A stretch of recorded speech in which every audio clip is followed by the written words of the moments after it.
Larry Summers is working on loading WebEx and trying to get on. So, Anthony, maybe in the meantime, we can chat. So, do you want to start talking about? I know Afterpay was founded in Australia in 2014, and it entered the U.S. market in 2018, and since then, you have seen explosive growth in the U.S. market. You want to start talking about that while waiting for Larry? Yeah, sure. Of course, maybe I could give just a little bit of background, Jalapa. And firstly, may I just say thank you very much for having me here today. It's wonderful to be speaking to you from the United States, and just really appreciate the opportunity to have a discussion about not just our growth, but also what we see as being some very, very important dimensions to consumers in terms of the way that they're viewing different services which are technology-driven, which really goes to core principles of trust. Let me start perhaps by just giving a little bit of background as to what Afterpay is, if I may, and our history, because I think it talks very much to the themes that were introduced by President Harker momentarily ago. We started in Australia as a consequence really of the global financial crisis. When I met my co-founder, who was coincidentally my next door neighbour, he was and he is still a millennial. And one of the things that struck me when we first came together to talk about Afterpay was the impact the global financial crisis had on the next generation of consumers or millennials. And what became very clear to me through that discussion was that the concept of younger people wanting to rely on traditional forms of debt, particularly credit card debt, wasn't a choice anymore. They saw the pitfalls of revolving debt coming out of the global financial crisis in a way that my generation didn't do it.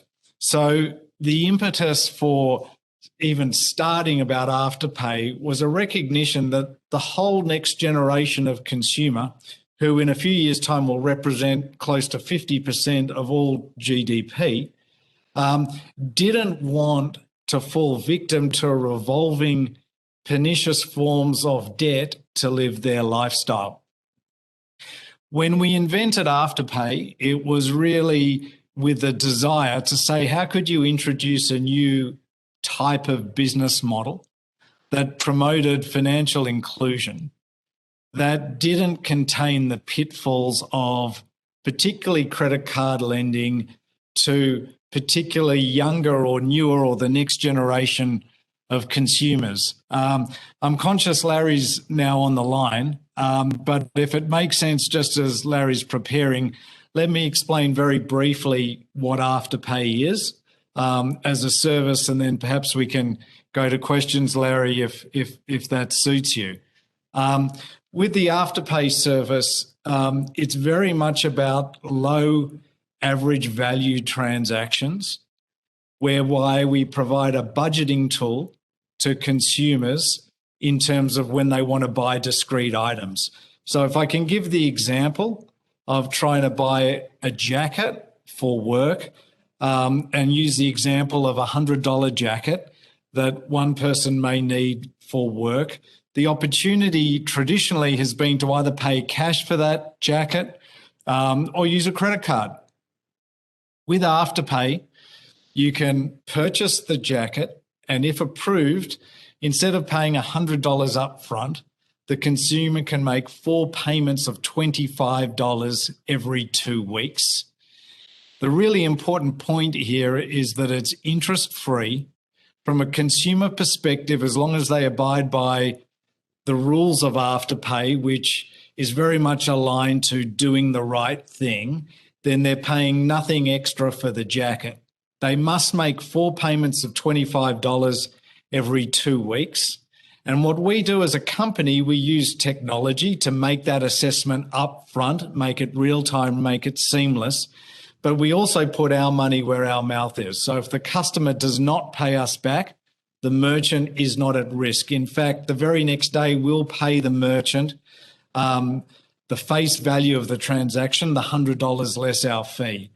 The important part of this equation, though, is that the merchant is paying us a fee instead of the consumer.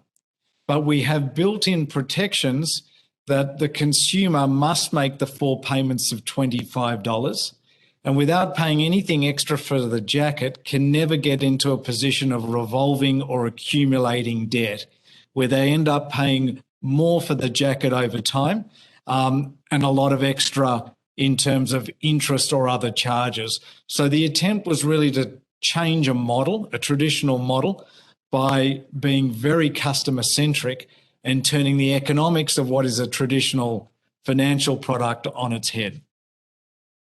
Anthony, this is obviously a big story, and you've obviously innovated in very important ways and picked up resonance. And I'm very glad to be here with you and very glad to be here with the Philadelphia Fed, with President Harker, to talk a bit about this.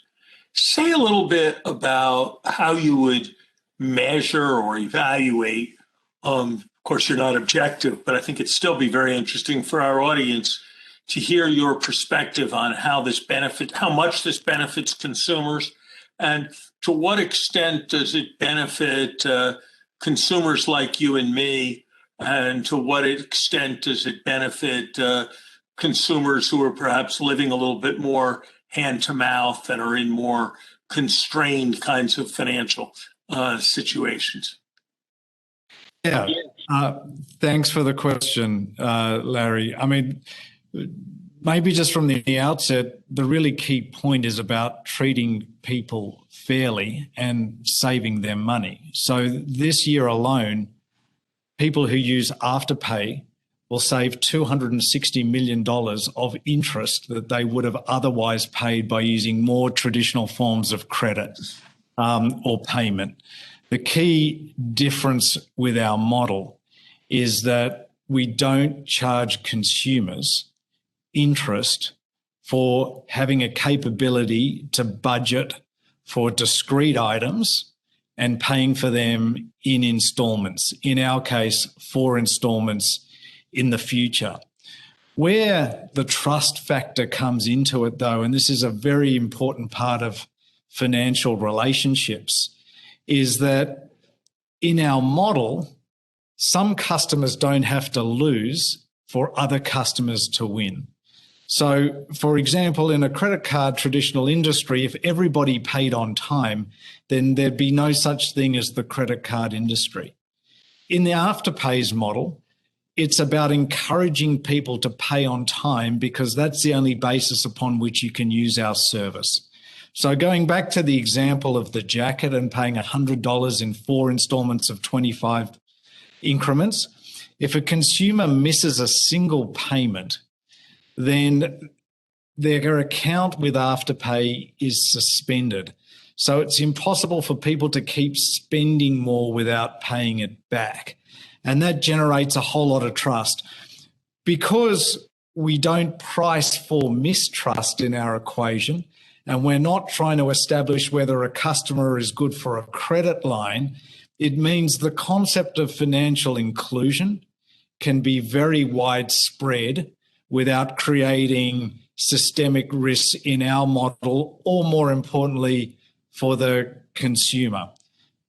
With Afterpay, generally, it's open to all customers. It does not rely on credit history. But the key point here is that any customer that starts with Afterpay can only spend a little bit of money. And they have to prove through repayment behavior that that trust relationship can be withheld before they can start using our system more extensively. However, it doesn't matter if you've used our system 100 times or just once. You must make every single payment on time. And as soon as that doesn't occur, then a customer cannot spend any more and get into debt. So it's very much about very small incremental steps with full inclusion about having access to a budgeting tool that previously wasn't available. What fraction of your customers are sort of relatively advantaged customers versus relatively disadvantaged customers? Yeah, we have a full mix, Larry. It's really interesting when you look through our profile. It ranges from lower socioeconomic to sort of mid-level when you look at traditional side-by-side credit scores. It's very much populated, however, by millions of consumers who don't want to get into revolving debt. And that's not just a concept for one part of the consumer demographic. It's frankly spread right across.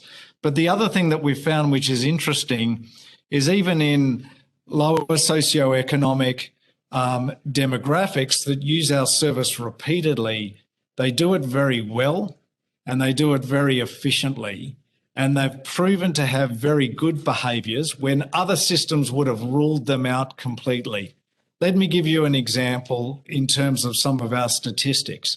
We now have about 17 or 18 million active customers globally. 97% of those customers pay on time, every time, which is the ultimate illustrator of good financial performance. But they're doing that in an environment where they're not penalised in any particular way for using our service. We don't charge interest, obviously, but we also don't, take anybody to court or impair their credit records. So our demographic profile is wide, but what's probably unknown is even at the lower socioeconomic end of the equation, when people use our system, they're forced to use it repeatedly only if they're responsible, and we've seen very good performance from them. Anthony, I've had the privilege of advising your company over the last year or so. One of the things that I have talked about is my concern, particularly in the United States, but more broadly as well, that there's going to be an increase in interest rates sooner or later associated with an increase in inflation. It's my substantial conviction, with all respect to our hosts, that the Fed is underestimating the threat of inflation. And that's a potentially important factor for future interest rates. I guess I'd be interested in two questions. One, any impressions that you have from all your interactions with retailers about the extent of inflationary pressure, particularly in the United States, but around the world? And the other is, suppose that we became a 4% interest rate world again, how would that affect your business model? The credit you're extending would in some sense become more expensive in a high interest rate world. And so I'm wondering, how do you think it would affect your business model and the BNPL business model generally? So yeah. Yeah, it's been an extraordinary time, to say the least, in the world of retail over the last 18 months. COVID has produced the most extreme responses in consumer behavior, sometimes accelerating, obviously, things like online retail to a level that was never experienced before, but also creating other pressures in the system that come about through even things that rescued the economy, like customer subsidization at times and different sponsorship programs which lead into customers throughout. That's had a huge impact on retail, and it's caused a lot of a lot of change in the way people are thinking about their business models, offline to online, obviously, but also the way, when things are starting to go back somewhat to normal in the retail world, how different pressures get balanced. Inflation, as you mentioned, is a concern from a number of our retailers, particularly as we deal with some of the world's biggest global brands in multiple jurisdictions. And that's all getting digested, I guess, with what they're seeing as very rapidly changing consumer spending habits. Again, going from very concentrated forms of spending, particularly when it relates to online, while a whole lot of areas of consumer activity were put on hold, now to a different profile of consumer spending when people come out of lockdown and going back into stores. So the amount of change that's forced upon retailers, as well as some of the emerging concerns with inflation, is the subject of a lot of current discussion. In terms of your question about interest rates and thinking forward to a scenario where interest rates could be a lot higher, that will have profound impacts on the consumer. But from the perspective of Afterpay and our business model, less so than what would ordinarily be imagined. For most traditional lending businesses, interest rates is really the core driver of their economic model. And obviously, it's when interest rates rise that leverage, both corporate and very much personal when we look at our consumers, then becomes a particular issue.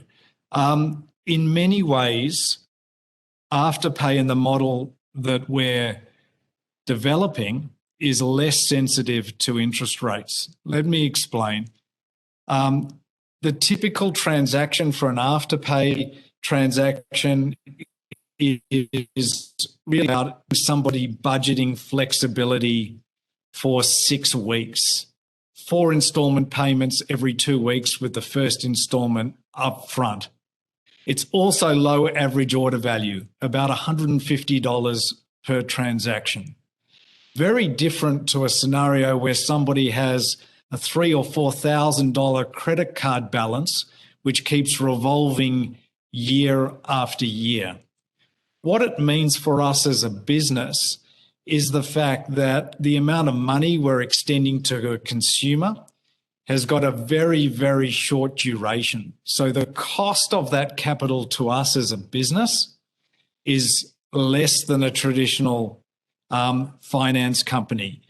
If interest rates rise even dramatically from where they are today, it doesn't materially impact our business model because our business model doesn't rely on lending amounts of money for long periods of time. We also benefit the consumer in the same sort of a way. If interest rates go up and a consumer has large amounts of outstanding debt or leverage, that's when particular issues come to bear in terms of pressure on that consumer and defaults that ensue. The whole model behind Afterpay is that it's for discrete purchases that are paid off in a very short period of time. A customer cannot pay us a fee to kick the can down the road like a traditional credit card product. So what that means is even in higher interest rate environments, the burden that's placed both on the consumer in terms of having to pay back money at higher rates is not there because the model is about paying things off quickly for discrete transactions. And as a business, our pressure doesn't exist on that front either in terms of cost of capital because we turn over our entire book probably 16 times per annum. So it's very short duration that doesn't rely on this lending long model. That makes very good sense. Let me change gears and ask you a different question. You started, of course, in Australia. You've been in a number of parts of the world, so you've observed a number of different regulatory models. What have you learned about what you think is appropriate regulation and desirable regulation of your space, and what you think is burdensome and inappropriate regulation? Yeah, it's a great question, because when we invented the Afterpay model, for example, in Australia, what you could say very clearly is that we didn't fit into a box. We were very unlike traditional finance companies in the way that we made our money, because we turned that model on its head, and also the way that we treated consumers, because we didn't lend large amounts of money. We weren't charging the consumer. So the question was, where does Afterpay and new models like it actually fit? From day one, we were very clear that the only reason we invented Afterpay was to produce better customer outcomes and create a very customer-centric model. That doesn't mean that as a business that we should not be subject to regulation. In fact, the opposite's the case. We think regulation for all types of new businesses, including Afterpay and more generally now lots of different businesses that consume the buy now, pay later signature, regulation is very important. But the dialogue that we've had over the last few years, particularly in the more mature markets that we've been in, has been about what is proportionate regulation, what is the right form of regulation that preserves some of the reasons and the differentiators why we're bringing good benefits to customers, but ultimately prevents some of the harms. Where we've got to, particularly in Australia and then, in the UK and Europe at the moment, there's discussions following the same lines, is that regulatory oversight for new players and technology is important. But in terms of the rules that surround how you can interact with customers, it's more fit for purpose. So what is the right proportionate form of regulation that can bring good competition to traditional forms of finance, even though the form in which we're providing our service is different to those traditional forms? So how do you protect consumers but encourage competition in this area is where some very good debate, I think, has gone to over the last couple of years. Maybe my last question, and then we'll turn to the audience. You're a very valuable and very successful company, but you're a very new company. Where do you think this whole area, BNPL, but consumer finance more generally, in terms of not everything about consumer finance, but in terms of the financing of retail purchases, where do you think it'll be 5 or 10 years from now? Yeah. Thanks for the question. It's interesting when we talk about Afterpay or buy now, pay later as being a new fintech evolution, or a way of doing things in the past a little bit differently. The real commodity that we're actually trading here day to day is customer trust. Our opportunity to exist as a new form of not just payments or budgeting tools, etc., was trying to address a customer need and bringing more inclusion and trust into the equation. One of the components that we feel very privileged about our rapid growth to date and our expansion is that we've done it with customers who are using our service frequently and who trust new platforms because of the outcomes that we're producing. By not charging interest, by not benefiting from when customers stay in revolving debt, over many years, it provides an opportunity in an ecosystem to serve those customers beyond your single-use product that you begin with. So in 5 years' time, to answer your question, what we're producing is a valuable relationship source with millions of customers who realize that these new models can breed new forms of trust, because if at the end of the day you're doing the right thing by the consumer, then there's opportunity to do more and more things, whether it relates to budgeting tools or e-commerce, savings and investing, that can bring those customers along for the journey. And that gives you an incredible opportunity to build on that trust relationship. So very recently, for example, we launched in Australia Money by Afterpay, which is a digital banking service for consumers, but we don't sell traditional forms of lending product with that new service. It's an example of another step forward in an evolution, which is using customer trust to build out more services in digital environments. What's also happening, and you're seeing this at the moment, is these singular pillared industries of either e-commerce, finance, or payments don't exist singularly anymore. They're combining, and the offerings to consumers are very much going to be in line or in-app, depending on how you want to refer to it. So the opportunity to service a customer more broadly while they're engaged in their usual daily activities is what the digital opportunity provides, and where these models can expand into and serve the customer along the way. I noticed that you referred many times to customer trust.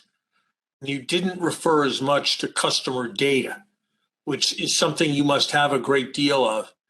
Do you use customer data, for example, to target advertising, or, for example, to promote certain products, or to help retailers who affiliate with you guide their marketing campaigns?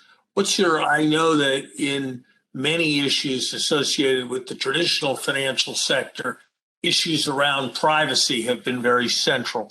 Say a bit about how you and your industry think about data use. Yeah, data is incredibly important. Let me say from the outset, we don't sell the data. We don't provide the data to any external entity, be it a retailer or otherwise. But where you can serve a customer well and make a profound impact, not only to what a customer wants, but also to the retailer that they're purchasing from, is if you're able to illustrate to that consumer the things that they want to see. And if you can build using data through past transactions and interactions with your customer to serve them better by, in the most basic form of example, showing them things that are very relevant, then that is the most effective way to match that consumer to a retailer who also wants to connect with a customer that's relevant. By having data in a transaction environment that links the two pieces together, we can achieve some things that people don't view as being what I'd call a finance company at all. It's about really matching preferences and being far more effective for retailers to connect with millennial, primarily consumers. Why that's more important than ever before is that in a digital environment, millennials are super smart. They understand very quickly, using data themselves, what different options are available to them at different prices, at all sorts of different locations. So being able to allow merchants to connect with consumers by using relevant data without selling out the trust factor is really the basis of our model. And over time, we've become more and more effective in connecting those two sides of the network together. So let me now let me just check with our hosts. am I to, unless somebody interrupts me, I'm going to put some of the questions that have appeared on the chat to Anthony. I think I see a nodding head, so I'm going to go ahead and do that. Anthony, in different forms, Warren Kornfeld, Frank Antwi, and Sean O'Keefe and Denise Tudor are all sort of trying to figure out how you make sure you don't get defrauded. And so let me combine their questions and put it this way. What's to stop me from buying a couple little things, doing a good job, and then buying a $200 jacket, not paying, you're not going to report me to a credit bureau if I understand it, and all that.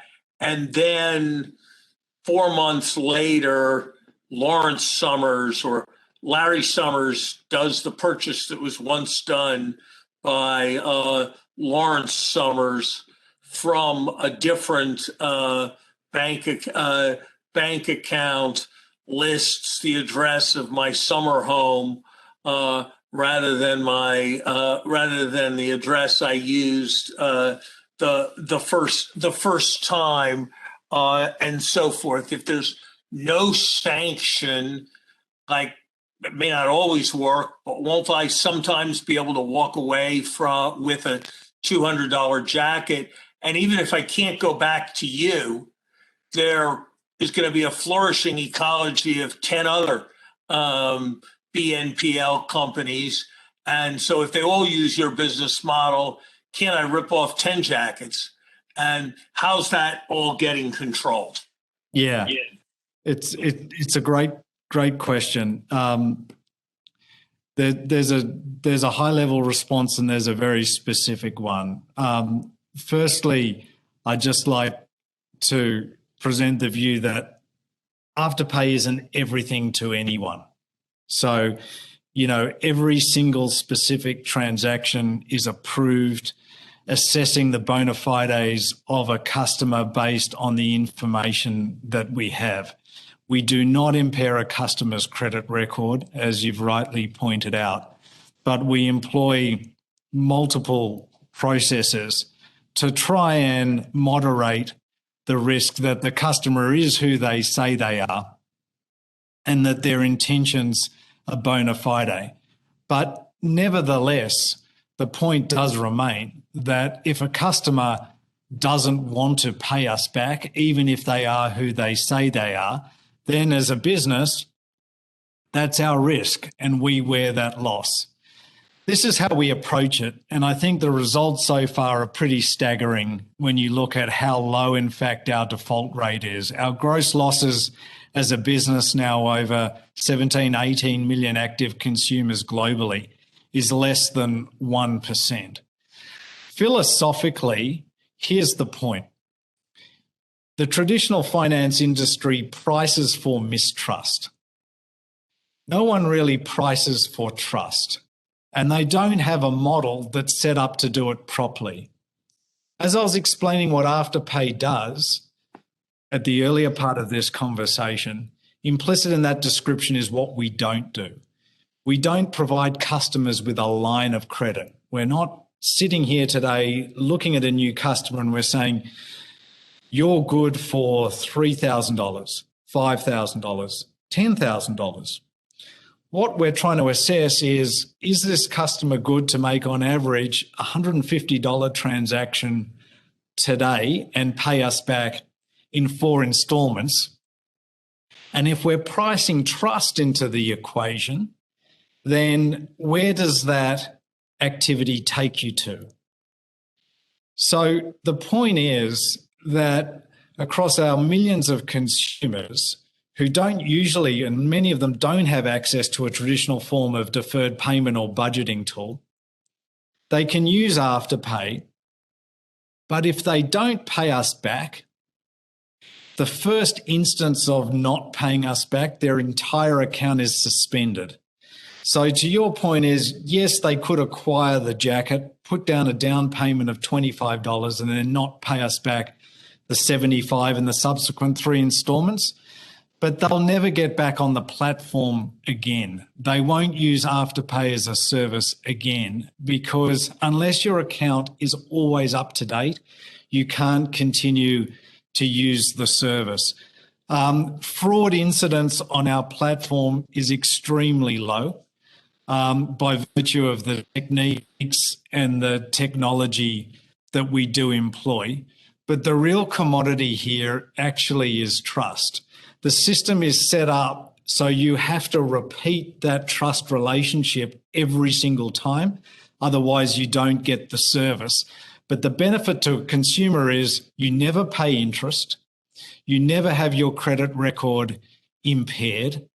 And then you have the versatility to just flexibly live through lifestyle in a way that doesn't get you into debt. And it's a millennial concept, Larry, far more so than, in my generation's time. This concept of really wanting to be on a platform where the rules are clearly defined around trust is something that appeals more because of the disciplines to this next generation than it does in spite of it. So that's what we've discovered over the last few years. If it's not proprietary information, what's your equivalent of interchange? That is, credit card companies, as I understand it, I'm not an expert on their industry, make their money in 2 different ways. Yeah. They make their money on the thing you've been stressing, which is credit. And they also make their money on the fact that if I buy a $100 jacket, and I use my MasterCard, the store gets more like $98 than like $100. Yeah. Presumably you have some aspect equivalent to that. If the store sells me $100 and I accept deferred payment, how do you price that to the store? Yeah. So as I said before, we charge merchants and not consumers in our current model. So generally what the merchant pays us, and we're a public company and this is all very transparent in our results, is a little under 4% is what merchants collectively across our entire platform pay. That payment to us is inclusive of all the transaction processing costs that a merchant would ordinarily pay for a normal pay now transaction. So a credit card transaction or a debit card transaction or whatever. So from a merchant's perspective, it ends up being generally about 1.5% to 2% more that they pay us than what they would do for a standard transaction process.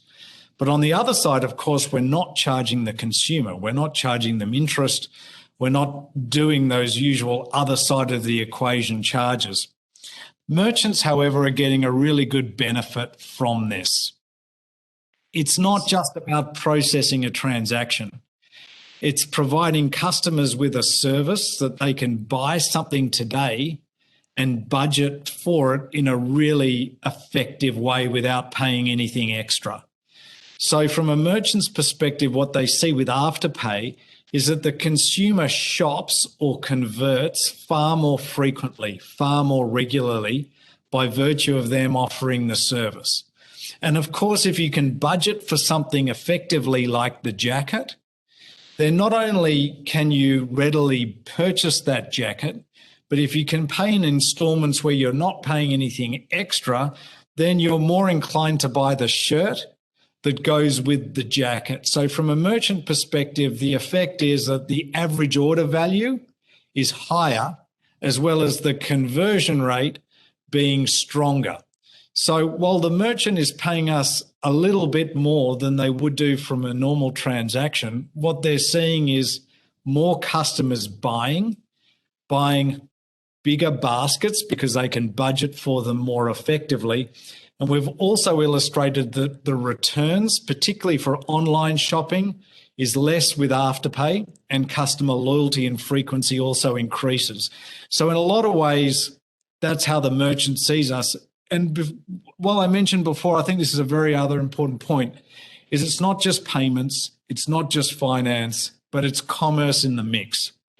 So the reason why merchants value our service, aside from those dynamics that I've just explained, is we're sending millions of leads of millennial customers who are actually starting their shopping journey on Afterpay, and they're getting directed to those merchants based on our understanding of those consumer preferences. So from a merchant perspective, yes, they're paying us from a fee, but they're getting new customers in the process, as well as better conversion rates and higher average order values. Makes very good sense. Maybe one more question that several people have posed. What is you are not a bank. I think some of your prominent competitors, a firm, for example, is not a bank, although they may have some affiliation with banks. Say something about the role of banks. Will banks eventually move into this line of activity? Is this something say something about the nature of the competitive dynamic between banking institutions and non-banking institutions? We're at a Federal Reserve conference, and of course, traditionally, the central bank has a different and closer relationship. Some think well of that, some think poorly of that, with banks than with other kinds of financial institutions. So talk about this activity vis-a-vis banking, if you would. Yeah, sure. In the context of convergence, which I think is actually the right terminology when you're looking at customer behavior as they exist in commerce, payments, finance, and this environment converging, and then services being offered in a combined way, it's attracting the attention of lots of different facets of the economy, both traditional and new. So at the crux of what we're talking about here is a recognition that financial inclusion and the way customers actually want to pay is changing. And the ability to serve that customer who doesn't want to fall victim to revolving debt or the models of the past is to invent new ones and to have technology serve that process. What that means is that this consumer need or requirement is getting recognized by lots of different players in a converged industry. So what you've seen is players like ourselves come in and invent a new model. You're seeing social media companies on the other extreme recognizing that they can play a greater role in payments and finance because that's where the consumer is and they want to be. And you're also seeing traditional banks or financial product providers also recognizing that those consumer preferences are changing and they have to move. One of the realities, however, is that we're all subject to where we come from. So models that rely on consumers paying or being in long-dated debt arrangements to make money and to look at a book is very different to what we do today. So it'll be very interesting to see how business models can actually emerge from where some traditional players have come from and able to be sustainable in a new environment where you're not making money the same way. But the bottom line concept is consumer preferences are changing. Financial inclusion is an incredibly important topic, which is becoming more important in a digital style environment where convergence actually exists. So I think you'll see all facets of traditional players as well as new trying to invent new models about how to serve that consumer that way. So it's more a function of not just more competition, in my view. It's about who will develop the platform to serve these customers most effectively, which allows these things to occur in a converged environment. Anthony, it has been a privilege over the last year to be an advisor to your company. It has been a privilege to have this conversation with you. I think you have educated our audience about an important innovation. The world's experience, I think, teaches us a couple of things. It teaches us that innovation is profoundly important, and not all innovation takes the form of new scientific technologies. Much innovation takes the form of doing things in new and better organized ways that better align incentives and better manage and remove frictions.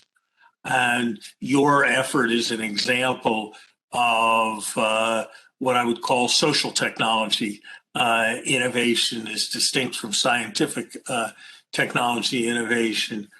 I think that we can all agree that the challenge for public policy is to both encourage innovation, to make sure that there's an environment in which innovation can take place, while at the same time making sure that traditional values of protecting consumers, protecting competition, maintaining fairness are pursued. And that's the challenge that public policy faces. I think this conference is an important example of that, and the dialogues that take place here are an important example of that. And I am very, very grateful for this opportunity to be with you. And I know I speak for the audience in thanking you for having spent this time with all of us. Thank you, Anthony Eisen. Thank you. The privilege is all mine. Very much appreciate the opportunity. Thank you very, very much. Thank you so much, Anthony and Larry. We really appreciate all these deep insights around the buy now, pay later.